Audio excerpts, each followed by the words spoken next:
ما وظیفه‌دار هستیم که با خلق الله تعالی معامله زیبا داشته باشیم. این نامش حسن الخلق میگوید. خلق زیبا. خلق زیبا چی است؟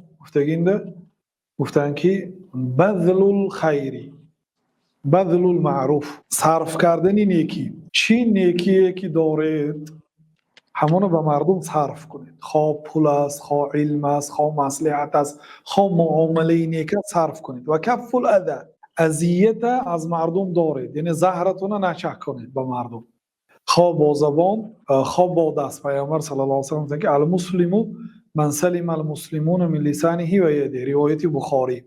مسلمان شخصی که از او دیگر مسلمان از زبانش و از دستش سلامت مونه. پیامبر صلی الله علیه و سلم وقتی که حضرت معاذ به یمن فرستانیدن همچون قاضی، همچون امیر شهر، غمگین بود. معاذ برای چی غمگین بود؟ برای آنکه از پیغمبر صلی الله علیه و سلم جدا میشن. اونا وقتی که پیغمبر صلی الله علیه و سلم رو میدیدن خرسند میشدن. وقتی که همراهی پیغمبر صلی الله علیه و سلم در یک مسجد نماز میخواندند، روبرو می نشستند، غذای روحی، معنوی، لذت، خوشبختی به درجه عالی این لحظات ها رو حس میکردن. نمیخواستن که از پیغمبر صلی الله علیه و سلم یه ذره جدا باشن. وقتی که پیغمبر صلی الله علیه و سلم معاذ را به یمن امیر تعیین کرده فرستانیدن، الکی او دیگر کشور است، الکی او از پیغمبر صلی الله علیه و سلم دور هست.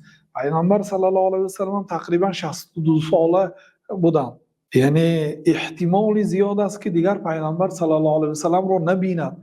و این پیغمبر صلی الله علیه و سلم در سخنشون هم تاکید کردن که گفتن که شاید که تو مرا دیگر نبینی، گفتن ولعلک تمر علی قبری، شاید که تو از نزد قبرم گذری. این بسیار یعنی حالتی وزنین بود برای معاذ. در همین حالت او رو چی وصیت کردن؟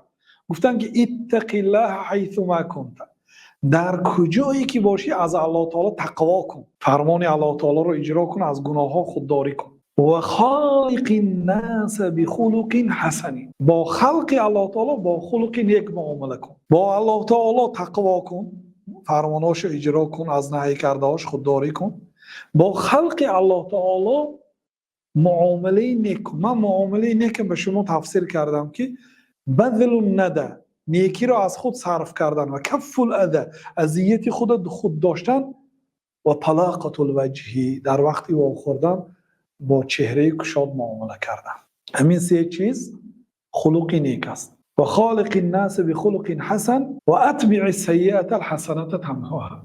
و بعد اینکه کاری گناه رفت و کردمونی، از قفاش کاری خیر کن، اون گناهت میرواند. گفتن یعنی وصیت کردن حضرت معاذ. ببینید یعنی ما وظیفه دار هستیم که با خلق الله تعالی خلق نیکی کنیم. اگرچه اونها به ما سخنی بد گفتن، حقارت گفتن، دشنام گفتن، اگر تانید خودداری کنید.